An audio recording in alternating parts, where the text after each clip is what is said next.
Cette partie, conférence va maintenant être enregistrée. la première partie est donc consacrée à la présentation sur à peu près 30-40 minutes et puis ensuite on aura une part de questions posées.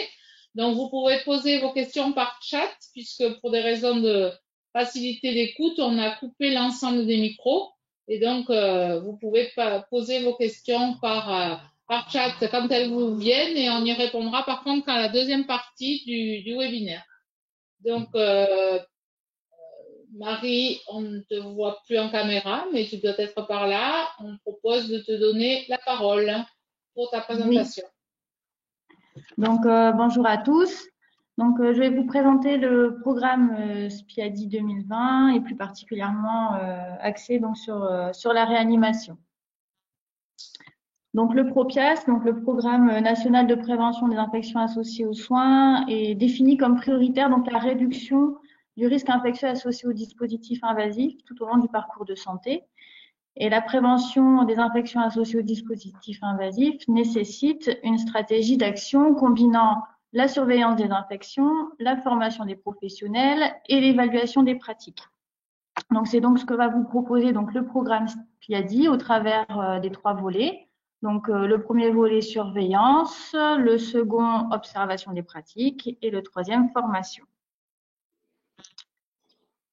Donc nous avons donc un site internet, le site spiadi.fr, sur lequel vous pouvez retrouver donc ces 3 volets.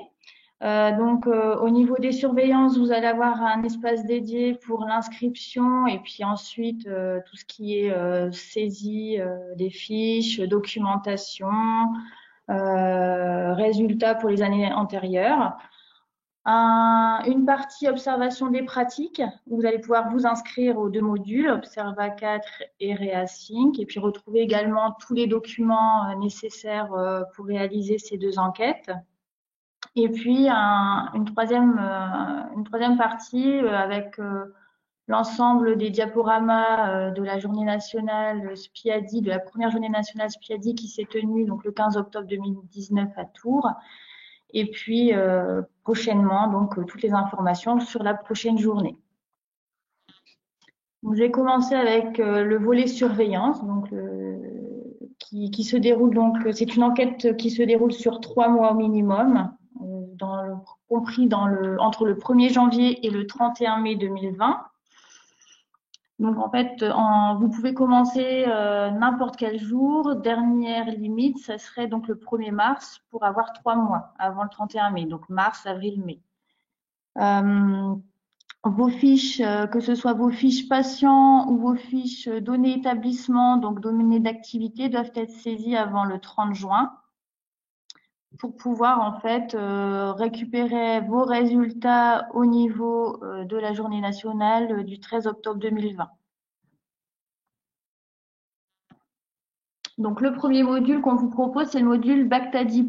Alors ce module, je vais passer un peu rapidement parce qu'en fait c'est un module qui concerne tous les services des établissements hors réanimation. Donc, ce module permet de surveiller l'ensemble des bactériémies associées aux soins, c'est-à-dire que pour toute bactériémie associée aux soins, vous ouvrez une fiche bactériémie Bactadi+. Donc, cette fiche comporte une partie données administratives du patient, dans laquelle vous retrouvez la date d'entrée, le sexe, etc.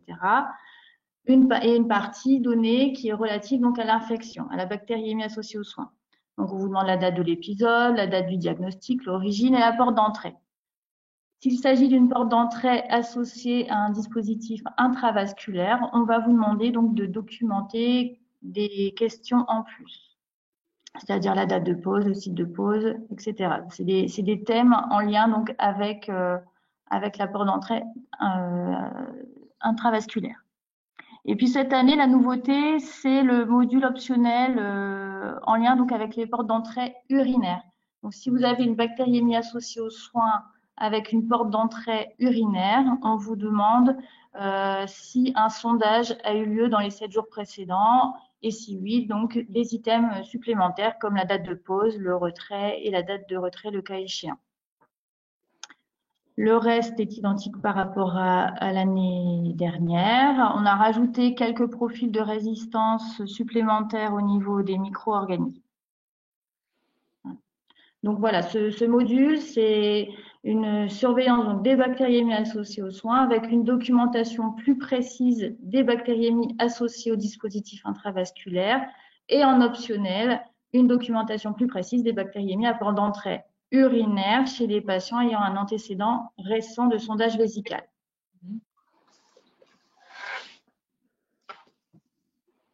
Donc maintenant, le module Expadi. Donc le module Expadi, il est nouveau par rapport à l'année dernière. C'est un module qui s'adresse plus particulièrement aux services de réanimation, que ce soit adulte, pédiatrique ou néonatal. Il peut également être utilisé par des services de dialyse, de néonatologie ou tout autre service volontaire tel que la cancéro-hémato. Donc, c'est un module qui va permettre une surveillance des infections, que ce soit donc les bactériémies, les pneumopathies ou le sepsis chez le nouveau-né.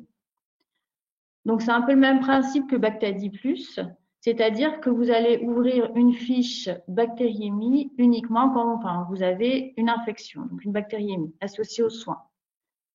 Par rapport à la fiche Bactadi+, il y a les données administratives du patient qui sont un peu plus développées. On va vous demander quelques items en plus, particulièrement par exemple les scores de sévérité en réanimation. Pour les nouveau-nés, on demande également les lieux de naissance, les provenances, etc. Donc, quand vous avez une bactériémie associée aux soins, vous ouvrez une fiche bactériémie Expadi. Vous pouvez également surveiller les pneumopathies. Donc, au départ, sur le site, c'était marqué qu'on pouvait surveiller les pneumopathies en optionnel hors réanimation. Mais en fait, c'est optionnel pour tous. Vous n'êtes pas obligé en réanimation de faire la surveillance des pneumopathies. Donc, c'est-à-dire que pour toute pneumopathie, vous ouvrez une fiche pneumopathie. C'est le même principe que pour la bactériémie. Et c'est pareil pour le sepsis néonatal, qui est également en option.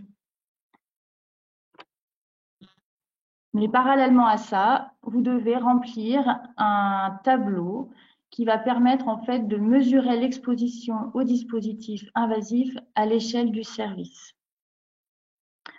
En fait, ça a l'intérêt par rapport à ce que vous connaissiez avant, c'est-à-dire la surveillance Réa-Infadi ou la surveillance Réa-Bactadi de l'année dernière, de ne pas ouvrir une fiche pour chaque patient.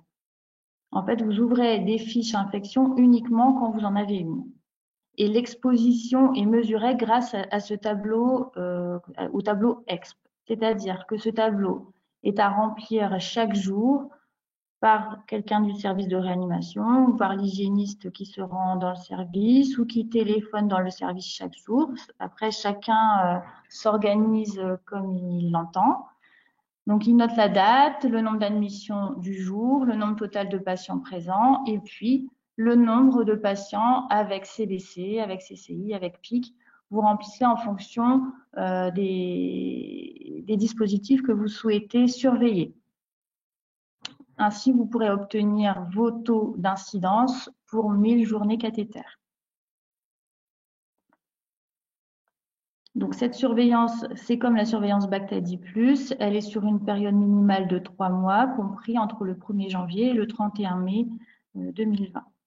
Donc, je vous répète, c'est pas un suivi il y a uniquement le suivi des patients infectés. Puisqu'on ouvre une fiche uniquement quand on a une infection et pas pour tous les patients. Donc, en résumé, vous avez le module Bactadi+ pour tous les services hors réanimation. Vous ouvrez une fiche bactériémie quand vous avez donc une bactériémie associée aux soins. Et donc, ce module vous permet d'obtenir les taux d'incidence des bactériémies liées au cathéter pour 1000 journées d'hospitalisation et pour 100 admissions. Le module Expadi, c'est le même principe. Vous ouvrez une fiche quand vous avez une bactériémie associée aux soins. ou une pneumopathie si vous souhaitez surveiller les pneumopathies, et une fiche par sepsis quand vous surveillez les sepsis. Ainsi, ça vous permet d'obtenir les mêmes taux qu'avec Bactadi pour 1000 journées d'hospitalisation et pour 100 admissions, mais ça vous permet en plus d'obtenir vos taux d'incidence pour 1000 journées cathéter et pour 100 patients exposés pour les bactéries médiocathétères et pour les pneumopathies.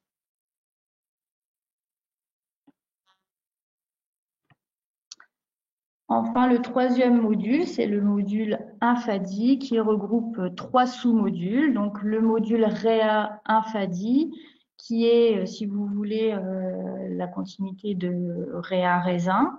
Donc, cette fois-ci, vous ouvrez une fiche pour chaque patient hospitalisé depuis plus de 48 heures. Et vous remplissez au fur et à mesure s'il y a des infections ou non qui surviennent durant son hospitalisation. La mesure de l'exposition au dispositif invasif se fait grâce à l'ouverture de ces fiches pour tous les patients.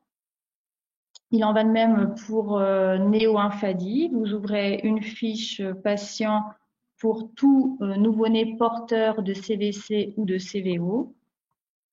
Et puis pour la surveillance dia-infadi, vous ouvrez une fiche pour tout patient dialysé au cours de la période de surveillance.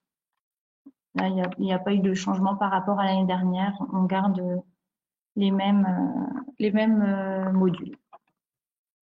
Donc, c'est également une surveillance minimale de 3 mois, compris entre le 1er janvier et le 31 mai. C'est vraiment le même principe que les autres modules.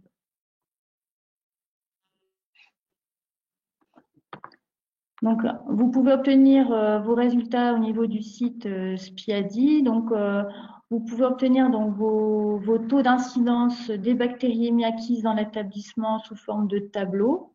Donc, vous pouvez butiner un peu, fouiner pour avoir vos résultats.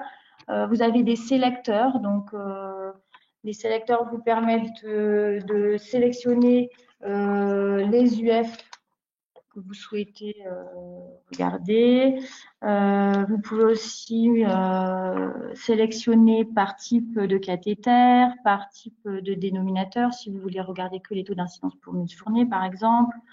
Ensuite, vous pouvez également obtenir vos taux d'incidence pour les pneumopathies, donc pour toutes les pneumopathies et pour les PAVM. Vous pouvez également obtenir des graphiques pour pouvoir vous comparer par rapport aux établissements de même type. Au niveau de chaque module, vous pouvez obtenir les statistiques correspondant à votre saisie, obtenir des graphiques de répartition des bactériémies par porte d'entrée, par germe.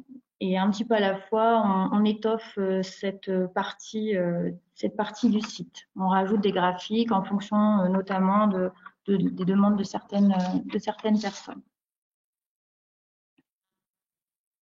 Donc voilà pour la partie surveillance. Donc le deuxième volet, oui. 2 secondes, si tu peux remettre la dernière, je vais juste rajouter un truc. Vas-y. La chose qui va changer beaucoup pour les résultats cette année, alors c'est prévu pour donc la deuxième partie du deuxième trimestre, on va dire, c'est qu'une fois que, contrairement à cette année où vous avez attendu les résultats assez longtemps, en particulier pour les résultats par établissement, ça a été la fin de l'année, au début novembre, cette année, lorsque vous allez valider vos fiches, lorsque vous allez rentrer vos dénominateurs, vous allez immédiatement avoir ce type de résultat. C'est-à-dire que sur la période que vous aurez choisie, et qui peut être complètement variable, hein, qui est en fonction de ce que vous avez rentré, des fiches que vous avez rentrées et des dénominateurs que vous rentrez, au moment où vous faites Enter, vous retombez sur ces résultats pour cette période. Alors, vos résultats seront comparés aux résultats de la base fixée 2019, et cela jusqu'en septembre-octobre 2020, où on mettra à jour la base fixée, et vos résultats à ce moment-là seront comparés avec la base actualisée.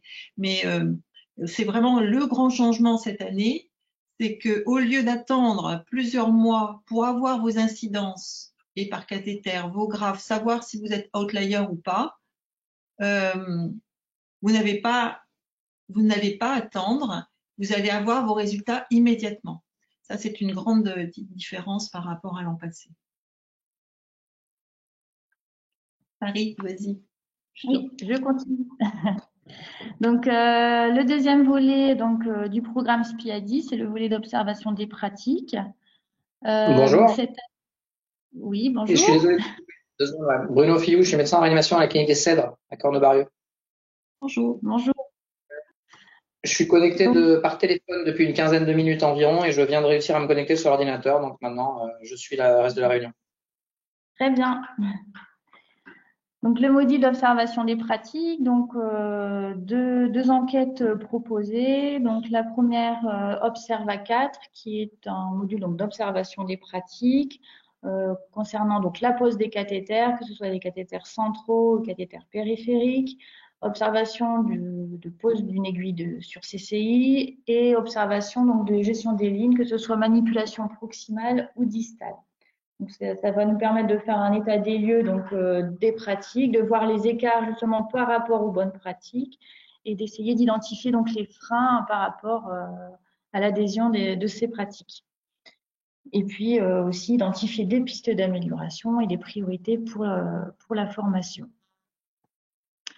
Donc, cette enquête d'observation des pratiques se déroule entre le 1er janvier et le 30 avril avec une saisie des fiches sur le site avant le 30 juin et les résultats nationaux donc le 13 octobre lors de la journée nationale à Tours.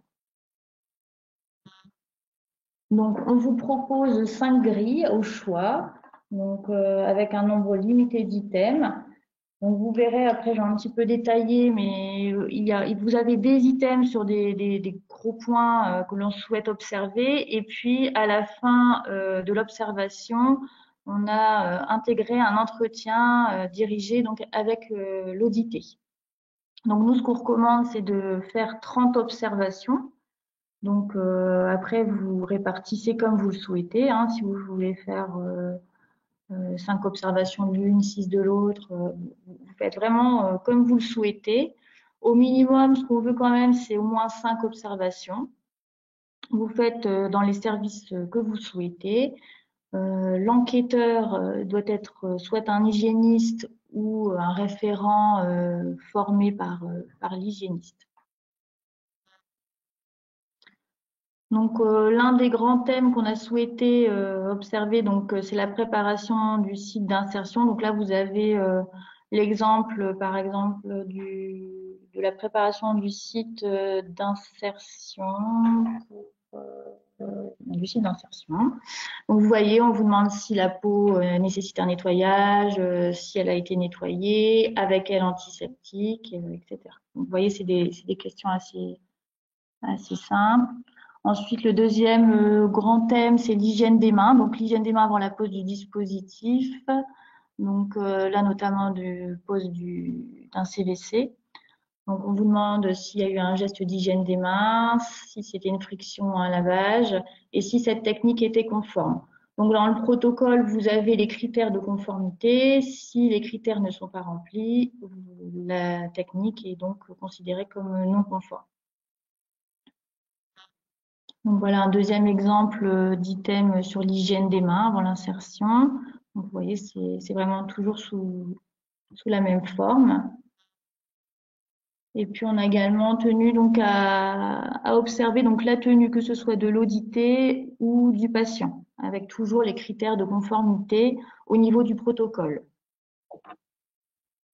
Et puis vous avez remarqué là dans les questionnaires, enfin dans les grilles d'observation plutôt, des petits astérix avec Q1, Q2. En fait, c'est les items qui vont se rapporter à une question au niveau de l'entretien dirigé. Donc par exemple, si la tenue de votre opérateur n'était pas conforme, au niveau, si vous avez le petit astérisque avec Q1, vous devez vous rapporter au niveau de l'entretien avec l'audité et lui poser la question pourquoi sa tenue n'était pas conforme. Voilà.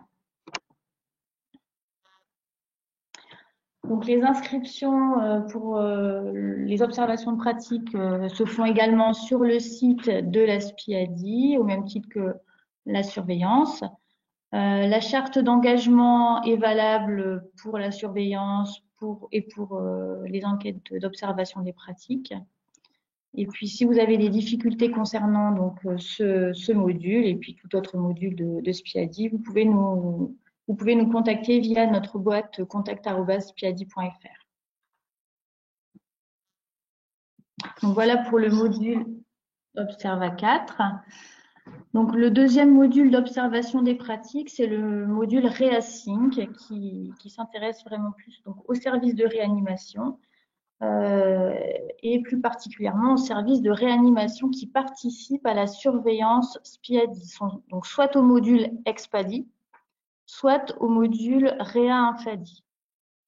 Donc cette enquête va nous permettre donc de déterminer donc la prévalence de la colonisation des points d'eau dans chaque service participant et de déterminer donc le niveau de risque de contamination des patients à partir donc de ces points d'eau par l'étude de la distance qui sépare les points d'eau des patients, de la procédure d'entretien de ces points d'eau et de leur mode d'utilisation.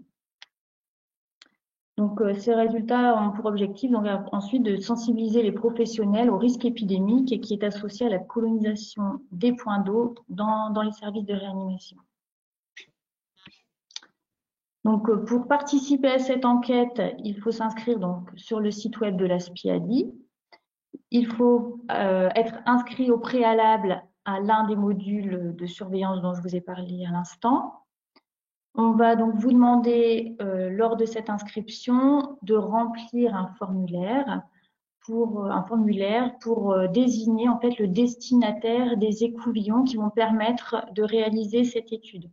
Parce qu'en fait, notre équipe en fait va vous fournir les écouvillons pour participer à cette étude. En fait, ce sont des écouvillons particuliers avec milieu de transport intégré. Donc, une fois que vous vous êtes inscrit, que vous avez rempli votre formulaire de destinataire des écouvillons, nous vous renvoyons dans les jours qui suivent les écouvillons à l'adresse indiquée, à la personne indiquée. Donc, cette enquête, pour participer à cette enquête, il y a 2 grilles à remplir. Donc, une fiche service unique que vous remplissez une fois et une fiche point d'eau qui a à remplir, une fiche par chambre. Donc la fiche service est formée donc d'une partie un peu plus administrative où on vous demande le nombre de lits du service, le nombre de chambres. Ce que je vous ai pas dit, c'est que un seul service de réa par établissement peut participer à cette enquête. Et puis, voilà, le nombre d'écouvillons que vous réalisez doit être le nombre d'écouvillons qui vous a été envoyé par nos équipes.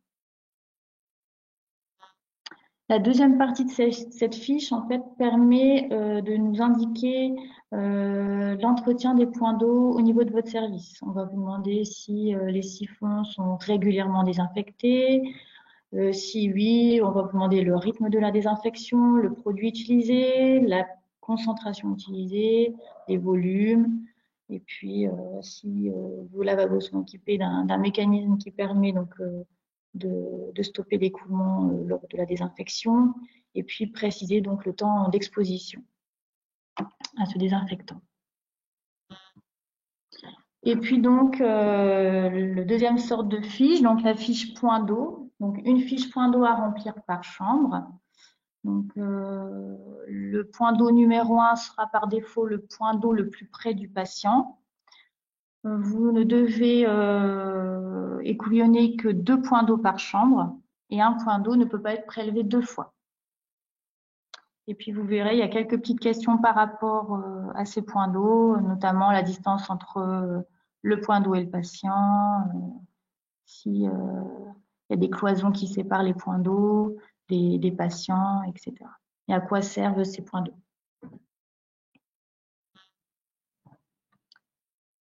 Donc, le mode opératoire pour l'écouvillonnage, vous pourrez également le retrouver au niveau du protocole qui se trouve sur le site. Donc, l'écouvillonnage doit se faire au moins 24 heures après la dernière désinfection des points d'eau et avant l'entretien quotidien du lavabo. Vous devez bien identifier l'écouvillon avec le numéro de chambre suivi du numéro du point d'eau, comme sur la fiche. Donc, après, il faut retirer la bonde. Enfin, tout ça, c'est expliqué dans le protocole. Et vous devez envoyer donc les écouvillons sans délai avec les fiches points d'eau à Madame Sandra Dos Santos, qui est la technicienne au niveau du laboratoire de bactériaux à Tours et qui s'occupera des analyses.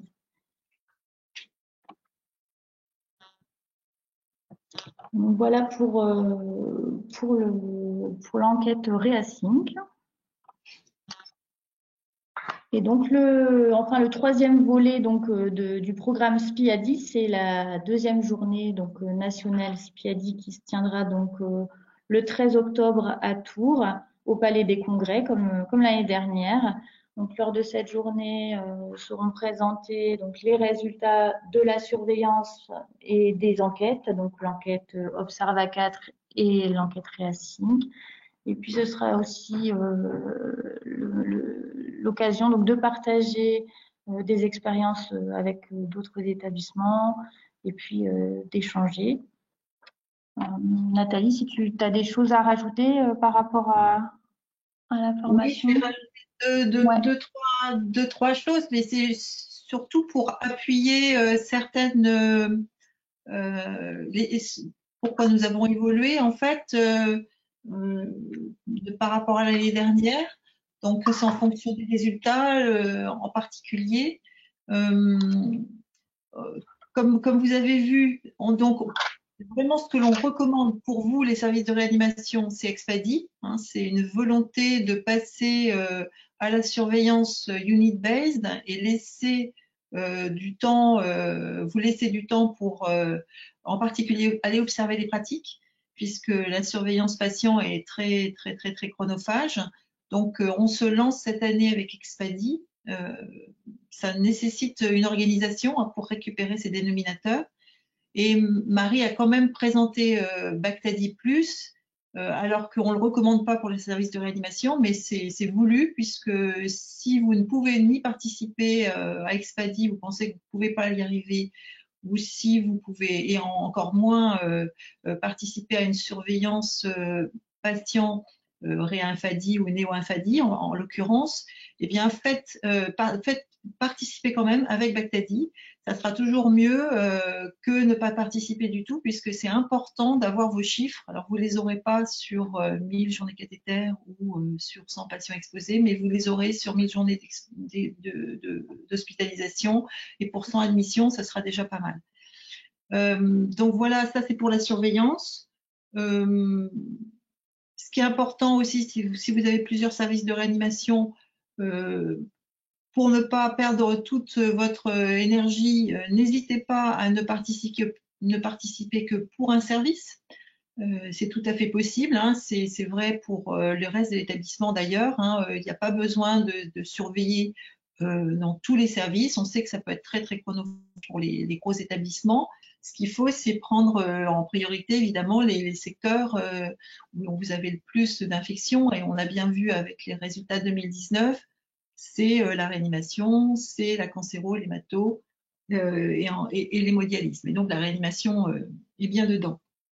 Donc ça, n'hésitez pas à participer que en partie, ça sera déjà très bien. Pour ce qui concerne les observations pratiques, c'est une demande des hygiénistes, c'est une demande des services, en particulier en réanimation et en particulier en réanimation pédiatrique et néonatale. Ça permet d'aller voir les pratiques, d'essayer de mesurer les écarts, d'aller, en fonction de vos chiffres, d'aller voir là où vous êtes outlier, où vous êtes un peu élevé par rapport à la population des services qui sont semblables aux vôtres.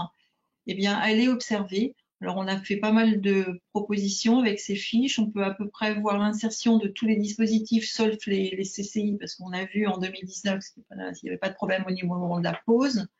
Mais par contre, tous les autres dispositifs, vous pouvez aller observer, alors non pas toute la pause, mais les points d'évitabilité. Hein, donc, comme Marie l'a souligné, est-ce que les règles d'asepsie sont respectées? Est-ce que l'utilisation de l'antiseptique est bien faite?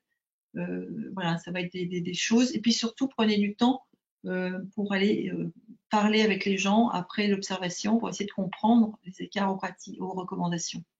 Donc, c'est pareil, vous n'avez pas besoin de faire beaucoup d'observations. On privilégie la qualité, il faut faire des belles observations.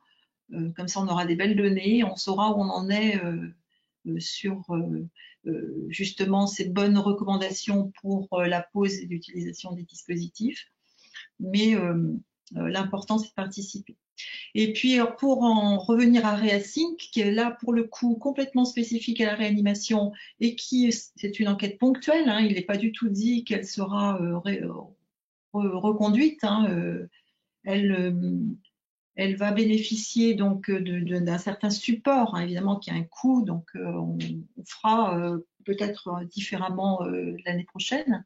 En tout cas, cette année, on l'a choisi parce que dans les résultats 2019, on s'est aperçu que pour une trentaine de services participants, et c'était majoritairement des services de réanimation, il y avait détection de plusieurs bactériémies sur cathé central au même germe avec le même profil antibiotique. Alors c'est pas forcément les mêmes, c'est pas forcément les mêmes germes complètement. Il n'y a pas forcément partout des épidémies, mais parfois il y avait 3, 4, 5, 6, 7 bactériémies sur les 3 mois sur un dispositif central dans un même service.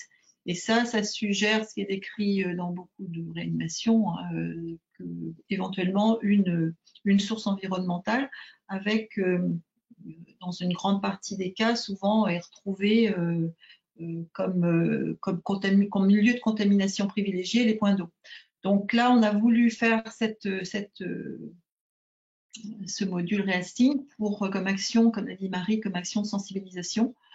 Ça va nous permettre de voir si effectivement il y a besoin, il y a de la diversité dans la tenue des points d'eau, et puis d'une part d'évaluer les risques, donc de voir si effectivement les points d'eau dans nos services sont un peu trop près ou et pas forcément bien entretenus, avec pas de barrière suffisante entre le point d'eau et le patient, et puis surtout comment ils sont utilisés, et ça nous permettra dans la foulée d'actualiser peut-être, en tout cas de remettre à jour la connaissance des professionnels par rapport à ce risque toujours possible dans les services de réanimation.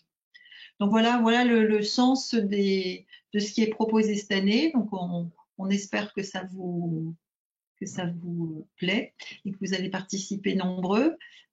Pour ReaSync, il y a une chose qui est particulière, c'est que c'est pas le 30 mai, la date limite, c'est un mois avant, puisque vous avez bien compris que vous vous inscrivez, on vous envoie des écouvillons, vous allez les recevoir, il y a un certain délai, ensuite vous allez faire les prélèvements et ensuite vous nous les renvoyez, et ensuite Sandra, qui est la tech là, du CEPIAS, va les prendre en charge. Donc ça va permettre d'avoir beaucoup de résultats, mais du coup, on souhaite que vous vous inscriviez avant la fin avril.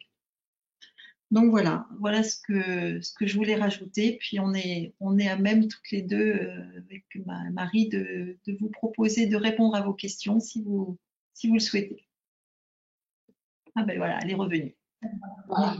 C'était où elle parlait, où on la voyait. Merci beaucoup pour votre intervention. Alors, comme on n'est pas très nombreux, en fait, on propose de pouvoir, par chat, vous pouvez demander à poser votre question. Comme ça, on vous ouvre le micro et vous pouvez parler. Donc, on va ouvrir à Evelyne Boudot parce qu'elle nous a posé une question déjà. Et donc, voilà, tu as ton micro ouvert. Non, elle est ouverte. Elle était ouverte. Voilà. Evelyne, si tu veux nous poser ta question. Je voulais poser pour la question Observa 4, vous avez dit que c'était pour tous les établissements de santé, cette fiche-là. Est-ce qu'elle est aussi pour les HAD? Est-ce que vous avez prévu quelque chose de particulier ou pas? Non. Pas de particularité, bien sûr. Vous êtes tout à fait invité pour la HAD à participer. D'accord. Donc, J'ai une question, si vous permettez. Oui, c'est par rapport à Réasync, dans l'observation du lavabo, vous n'avez pas pris en compte ni le trop-plein, ni le robinet qui coule juste au-dessus de la grille. Que vous pensez pas utile, ou alors c'est parce que c'est difficile à quantifier ou Oui, c'est ça, c'est ça. Alors c'est sûr que quand il y a le jet tombe directement sur le siphon, il y a des éclaboussures qui peuvent être visibles, et là pour le coup, bien sûr qu'il y a beaucoup d'aérosols, mais même de toute façon, si on a un œil assez microscopique, il y a des aérosols qui se font assez facilement. Après le trop plein, je sais plus pourquoi. Si on l'a vraiment pas mis du tout dans la fiche. Je crois que nous on l'avait mis. Il me semblait qu'il y était l'information. Est-ce qu'il y a un trop plein? Et après on vous a pas fait faire le prélèvement par le trop plein parce que c'est vraiment assez compliqué et les écouvillons risquent de se casser. Et en fait, on avait fait ça. Quand on avait fait en région il y a quelques années, en fait, les flores sont les mêmes, que ce soit dans le siphon ou dans le trop-plein, en général. On n'est pas à la recherche on n'a pas une épidémie pour laquelle on veut être très, très, très, très fin et rechercher une source de contamination. On est dans l'étude, on va dire, pas à la louche, parce que quand même, on vous demande de vraiment bien faire les couvillons, et nous, de notre côté, on va utiliser vraiment des milieux vraiment ad hoc, très, très spécifiques, et en particulier des milieux chromogènes spécialisés pour détecter les entérobactéries, producteurs de BSE, producteurs de carbapénémase. Enfin, on a toute une batterie de milieux en face. Mais bon, voilà, on va étudier comme ça la flore globale, sans être aussi méticuleux que comme si on cherchait une source de contamination en cas d'épidémie, vous voyez. Donc c'est pour ça qu'on n'a pas voulu multiplier les prélèvements, parce que ça a un coût, évidemment. Okay. Merci Nathalie. Je vais passer la parole à Catherine Foucault puis à Bruno Fillou, qui ont chacun une question à vous poser. Donc Catherine Foucault, tant que ça s'active. Il faudrait réactiver votre son. C'est vous qui l'avez coupé. Ok. Donc, soit vous réactivez le son sur la demande, sinon on donne au docteur Fillou. Et vous, dans ce cas, vous posez. La question doit être posée par chat alors. Alors, docteur Fillou, il est là. Docteur Fillou, en attendant, on vous a donné la parole. Oui, allez-y. D'accord. Bonjour, donc Bruno Fillou, je suis médecin en réanimation à la clinique des Cèdres à Cornebarieux, à côté de Toulouse. J'ai eu l'information de cette réunion là il n'y a pas très longtemps, et j'avoue que j'ai pas eu le temps de lire le projet avant cette réunion. J'ai pu me connecter un petit peu tardivement parce que je suis de garde et j'espère que je serai pas appelé. J'ai des questions d'ordre général, je suis désolé, moins techniques que les autres, et j'espère que vous n'en avez pas parlé au tout début. Ma question sur le programme SPADI 2020, c'est, en gros, si j'ai bien compris, c'est de créer un réseau national de surveillance des infections nosocomiales sur certains topics pour voir les pratiques et ensuite en discuter et améliorer les consignes d'hygiène, etc. J'imagine que globalement, c'est ça. Ben, en fait, le but vraiment de la mission nationale SPIADI, c'est vraiment de prévenir les infections associées aux dispositifs invasifs, donc cathéter et ventilation, et puis urinaire vraiment à longue distance. Mais là, c'est pas pour la réa en particulier, c'est plus pour les hôpitaux de petite taille, de proximité, qui sont plutôt dont la problématique est centrée sur l'urinaire. Donc il y a vraiment les trois volets. Il y avait trois volets. C'est surveiller pour arriver à avoir des chiffres et pour arriver à pouvoir surveiller dans l'objectif de mesurer des interventions, de mesurer l'impact des interventions. Ouais. Et les interventions étant en fait en fonction de ce qu'on a observé, de ce qu'on sait des pratiques. Donc l'idée, c'est vraiment de faire effectivement matcher les trois choses Et donc, il y a bien 3 volets, parce que c'est ça ce qui a été montré par les Suisses, là maintenant, depuis une dizaine d'années, que pour arriver à les diminuer, ces fameuses infections qui sont parmi les plus évitables, eh bien, Entendu, c'est un petit peu comme le programme Réa Raisin il y a quelques années, mais avec un système de collecte des données qui est quand même un peu plus rapide et un peu plus efficace. En gros, c'est ça. Avec des topics différents, j'ai compris, mais pour la réa, finalement, c'est ça, sauf que le choix, là, nationalement, ça a été de l'étendre à tous les secteurs, mais en gardant quand même des spécificités très réanimation, parce que bien sûr que c'est un des pôles principaux. Mais la particularité par rapport à Réa Raisin, c'est vraiment de la faire complètement s'intriquer avec le reste, c'est-à-dire les observations pratiques et la formation. Mais en fait, au final, l'outil qu'on propose, il peut être comme pour Réa Raisin utilisé sur l'année. Ça peut être très important pour vous de faire la surveillance sur l'année parce que peut-être que vous avez des événements tellement rares que finalement vous n'avez pas l'impression que vous gérez le risque en faisant que sur 3 mois. Mais nous, au niveau national, compte tenu de la participation, cette année, il y a eu 220 services de réa, il n'y a pas besoin de plus. Donc, c'est le minimum, c'est ce que demande l'Europe. Ça permet d'avoir des données qui quand même vous permettent de savoir en 3 mois et que vous pouvez donc poursuivre ou faire dans l'année comme vous voulez, mais nous, on prend 3 mois. En tout cas, vous, ça vous permet de vous mesurer à, d'une part, des services identiques et aussi des établissements identiques. Je ne sais pas si vous avez vu, si vous avez été voir un peu dans les résultats, mais compte tenu de la masse, on a pu descendre avec une granularité assez bonne, c'est-à-dire que vous pouvez aller vous regarder vos taux d'incidence, votre densité d'incidence par dispositif et par type de service et par type d'établissement. Donc ça, c'est quand même pas mal parce que ça… Et vous savez tout de suite si vous êtes en vert, si vous êtes grosso modo assez rassemblé dans la population autour de la médiane, ou si vous êtes en orange, alors vous pouvez être en vert et néanmoins un petit peu en haut, hein, mais vous êtes quand même en vert si vous êtes dans les, parlant vite, dans les 75% des personnes autour de la médiane.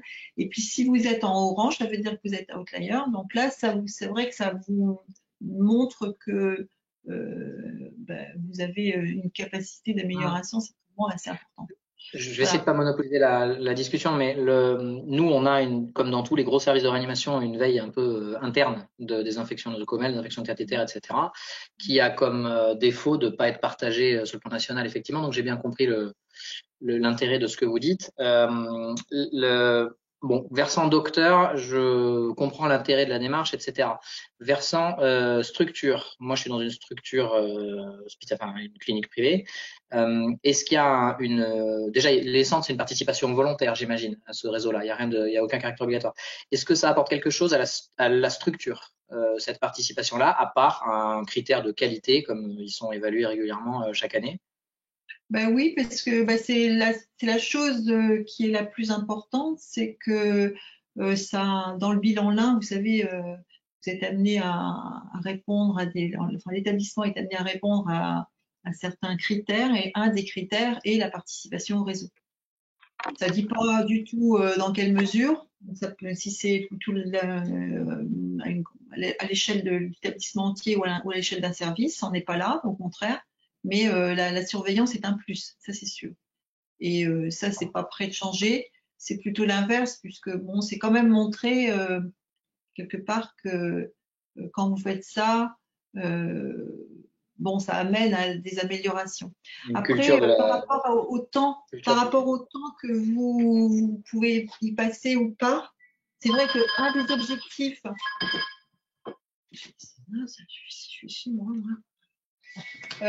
Un des objectifs de la SPIADI par rapport à ce qui existait avant, c'est d'essayer de faire que le rapport, on va dire, qualité-prix, c'est-à-dire la part de temps que vous allez passer par rapport aux résultats que vous allez en sortir est optimisé au maximum. Par rapport à Réa Raisin, on a pris le modèle allemand, hein, c'est KISS, hein, c'est la méthode KISS, Expadi, hein, donc c'est accepté par le CDC. C'est vraiment vous surveillez plus du tout tous les patients, vous surveillez plus que les infections. Et si vous êtes assez automatisé, ce qui est certainement votre cas, vous pouvez même, je ne sais pas si vous avez vu le tableau Expadi qu'il faut remplir à la place de se taper une fiche par patient. Donc, il y a ce fameux tableau d'exposition, tableau service. Vous pouvez très bien extraire les données si vous les avez dans de votre ordinateur. Si vous avez dans le logiciel service le moyen de sortir le nombre de journées cathéter sur la période de 3 mois, ne faites pas ce tableau. D'ailleurs, c'est écrit dans le protocole. Vous n'avez pas du tout besoin de le faire. Ça. Donc, ça sera d'autant plus facile. C'est-à-dire qu'au lieu d'avoir à remplir une fiche par patient, vous avez une fiche par bactériémie.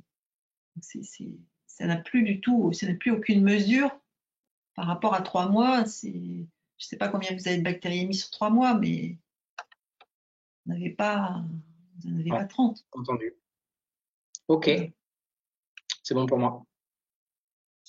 On va dire, alors, Donc, on a une question de Catherine Foucault, demande qui donc n'a pas le son sur son ordi. Donc, bonjour. Concernant l'audit des pratiques, il y a certains items où on observe un écart. Je suppose qu'il s'agit d'un écart avec le protocole intra-établissement et non par rapport aux recommandations nationales. Exemple, pour la pose du CVP, nous avons laissé 2 passages antiseptiques avec séchage spontané. Donc, pour nous, un seul passage sera un écart, mais pas d'après les recos. Voilà, il est marqué, est-ce qu'il y a un écart par rapport au, je ne sais pas si ça a été bien compris, hein, donc dans l'observation des pratiques, il peut y avoir une exigence du protocole qui est supérieure à l'exigence nationale. Par exemple, elle cite Catherine le double passage d'un antiseptique alcoolique. C'est pas dans la reco, du coup, est-ce que c'est l'écart par rapport à la reco nationale ou est-ce que c'est l'écart par rapport au protocole? Alors, il me semble, je n'ai pas le protocole sous les yeux là, mais il ne me semble pas que nous demandions la conformité sur cet item-là. La conformité, elle est demandée pour l'hygiène des mains, avec donc ce que l'on attend dans le guide. Et aussi, en ce qui concerne la nature de l'antiseptique, qu'il soit alcoolique ou pas, c'est pareil. Et comme autre conformité, ensuite, ça va être sur la tenue. Et là, en l'occurrence, c'est les tenues, c'est le port du masque pour le patient sur lequel on va poser une aiguille de Hubert, une chose comme ça. Il me semble pas qu'il y ait une conformité demandée, enfin une question comme sur la conformité par rapport à un passage ou 2 passages. Peut-être qu'on demande, je ne sais plus si on demande le nombre de passages, ça c'est possible pour les CVP, mais on n'en fait pas un critère de conformité. Je crois pas. Bon. Non, parce qu'effectivement, ça avait été discuté à la réunion du groupe technique le lendemain de la dernière journée nationale. Il avait effectivement été dit et bien précisé que ce n'était pas que c'était un état des lieux en fait par rapport à ces recos et que les items de ce type ne faisaient pas l'objet d'un plus un point ou d'un moins un point. Voilà, ça avait été clairement dit et discuté lors du groupe technique. Très bien. D'autres questions? Si vous voulez demander la main pour qu'on vous mette le micro, si vous avez des questions à poser par rapport à ce qui a été évoqué. En attendant d'avoir une question, moi je me suis noté quelque chose, peut-être que j'ai pas bien écouté ton intervention, Nathalie, mais par rapport aux résultats, tu as bien cité que cette année, donc il y aurait possibilité d'avoir ses propres résultats en fin de saisie. Est-ce qu'il y a un rapport minimum automatisé qui est disponible ou est-ce que c'est à la demande que l'on peut interroger la base? Alors c'est bien que tu poses la question parce que c'est assez crucial. Bon, le vrai rapport national, lui, vous allez l'avoir, il va décrire les choses au niveau national. En ce qui concerne les données locales, en fait, on est toujours en réflexion de savoir ce qu'on va vous procurer. Comme l'a dit Marie, on vous donne pas mal de choses. Vous avez la possibilité de générer pas mal de choses.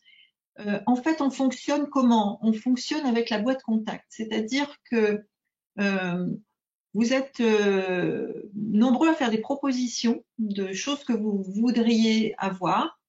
On les reçoit, on les hiérarchise et en fait, dès qu'on a un certain nombre de questions qui vont dans le même sens, on fabrique. C'est-à-dire que l'idée, c'est de faire des choses qui vont servir à beaucoup de monde et qui répondent à un intérêt pas complètement général parce qu'on peut pas avoir, le problème, c'est qu'on peut pas avoir un compte-rendu de rapport qui soit aussi adapté pour un service de réanimation ou un service de SSR. Donc, et on ne veut pas non plus faire 10 000 rapports, donc, parce qu'on n'a pas le temps. Donc, en fait, on est plus dans l'idée donc d'accueillir vos demandes, de les travailler, de les hiérarchiser et ensuite de fabriquer. Donc, vous avez vu, il y a déjà pas mal de choses. Il y a des répartitions des fiches en fonction des germes, en fonction des portes d'entrée. Bientôt, vous aurez la possibilité d'avoir, quand vous serez au niveau des incidences, du tableau avec les incidences qui sont en vert ou en orange, vraisemblablement que dans l'année, on va pouvoir faire que lorsque vous irez cliquer sur ce chiffre d'incidence, vous aurez l'ouverture des fiches. Vous retomberez sur vos fiches, ce qui vous permettra éventuellement d'aller voir de quelle fiche il s'agit et de voir éventuellement à la réaffecter si elle a mal été affectée à un mauvais service. Et en fait, pour l'instant, on est plus à voir peut-être une sorte de masque diaporama sur lesquels vous allez greffer des graphiques, vos graphiques, qui eux sont faits avec beaucoup de qualité, avec une qualité de pixels très élevée, et que vous pouvez aller chercher à façon en fonction de ce que vous voulez présenter dans vos réunions de retour de valorisation des résultats. Donc on en est plus là. Donc vraiment, c'est vraiment très important, comme tout à l'heure Marie l'a dit, c'est cette boîte contact qui sert comme pour recevoir vos demandes particulières. Et puis à partir de là, bon, l'idée c'est de ne pas faire quelque chose qui va servir soit à personne, soit à une ou deux personnes en France. Parce que vous avez été 1001 à participer l'année dernière, et c'est vrai que nous, on ne peut pas imaginer faire des choses exactement, certainement comme vous faisiez. Mais en fait, on s'aperçoit avec les demandes qu'il y a des demandes assez communes. Donc là, à chaque fois que les gars voient, Florent et Rémi voient passer des demandes répétées sur la boîte contact, ben, ils se mettent sur la liste de ce qu'ils ont à construire. Je ne sais pas si ça répond à ta question.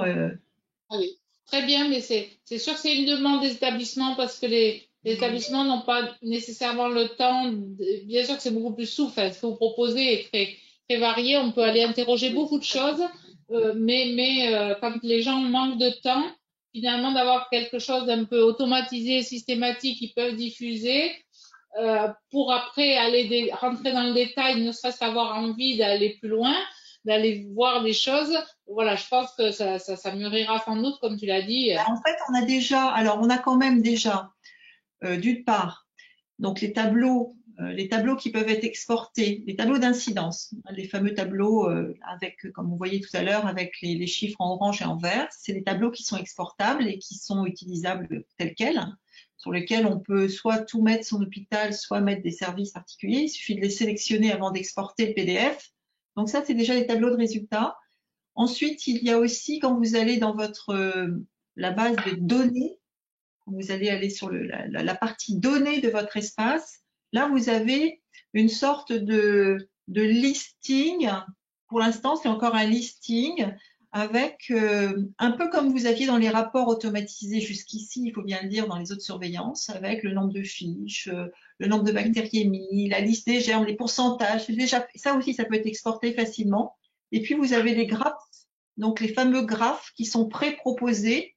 Vous cliquez sur graphes et vous tombez sur ces fameux graphes pré-proposés qui sont aussi des documents que vous pouvez exporter en couleur tout de suite. Mais ça va s'étoffer. En fait, il ne faut pas hésiter à y revenir régulièrement parce que ça va s'étoffer au fil du temps et ça deviendra de plus en plus riche en documents. Très bien, merci beaucoup. Pas d'autres questions? On arrive à la fin de notre... mais comme on avait pris 3 minutes pour attendre, on a encore 3 minutes. De toute façon, on avait le créneau jusqu'à 18h30. Pas d'autres questions de la part des autres participants? Ouvre tous les micros pour que chacun se Oui, manifeste. on peut ouvrir tous les micros. J'ai ouvert tous les micros. Vous pouvez y aller. Non. Pour Evelyne, merci beaucoup. Ça a éclairé pas mal de notre temps et ça permet aussi de mieux comprendre ce que vous proposez. Merci encore. Très bien. Ce serait donc d'autres questions? Commentaires? Non. Tous les micros à la fois, c'est un peu compliqué. Pas de questions pour Perpignan, ok, merci. En tout cas, donc, on a enregistré cette présentation. C'est vrai qu'on n'est pas très nombreux. On peut espérer que on va diffuser le lien à tout le monde et que peut-être d'autres personnes pourront bénéficier de cette présentation. Et on remercie vraiment Nathalie Vandermey et Marie Descalonnes de la présentation qui, je crois, était très claire. Voilà, nous, on relaiera en région, bien sûr, la participation, puisque pour nous aussi, en CPH Occitanie, c'est important d'avoir une participation importante pour avoir des données régionales sur lesquelles on puisse s'appuyer voilà. aussi, nous, pour nous aider dans nos programmes d'action. Voilà, c'est bien. À bientôt. Merci à tous. Merci à tous pour votre participation. Au revoir. Au revoir tout le monde.